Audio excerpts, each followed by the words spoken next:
আউযু বিল্লাহি আকুনা মিনাল জাহিলিন। সম্মানিত দর্শকবৃন্দ, আপনাদের সকলকে জানাই সালামুন আলাইকুম।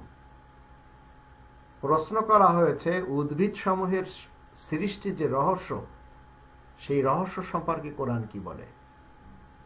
কোরআনের 20 নম্বর সূরা তাহা এর 53 এবং 54 এই আয়াতগুলিতে আমরা দেখে নেব। এই দুটি আয়াতে আল্লাহ রাব্বুল আলামিন বলছেন, আল্লাযী জাআলা লাকুমুল আরদা মাহদান ওয়া সালাকা লাকুম ফিহা সুবুলান ওয়া আনজালা মিনাস সামাই মাআন ফাআখরাজনা বিহি আজওয়াজাম মিন নাবাতিন শাত্তা কুলু ওয়া রাআউ আনআমাকুম ইন্না ফি যালিকা লাআয়াতিন লিউলিন নুহা। অনুবাদ হলো, যিনি তোমাদের জন্য পৃথিবীকে করেছেন বিছানা এবং তাতে তিনি করে দিয়েছেন তোমাদের জন্য চলার জন্য বড় বড় চওড়া সড়ক, বড় বড় পথ।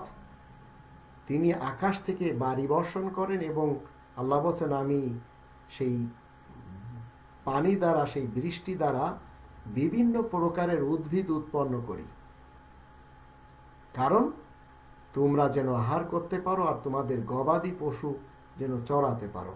অবশ্যই এতে নিদর্শন রয়েছে ওই সমস্ত লোকদের জন্য যারা বিবেককে কাজে লাগায়। তো উদ্ভিদ সমূহের সৃষ্টির রহস্য হচ্ছে আপনার এবং আমার জন্য আল্লাহ সৃষ্টি করেছেন, এমনকি চতুষ্পাদ প্রাণীদের জন্য, গবাদি পশু যেগুলি রয়েছে। আবার আল্লাহ বলছেন 2 নম্বর সূরা আল বাকারার 29 নম্বর আয়াতে, হুয়াল্লাযী খালাকা লাকুম মা ফিল আরদি জামিয়া, তিনি সৃষ্টি করেছেন তোমাদের জন্য এই পৃথিবীতে যা কিছু রয়েছে সবই।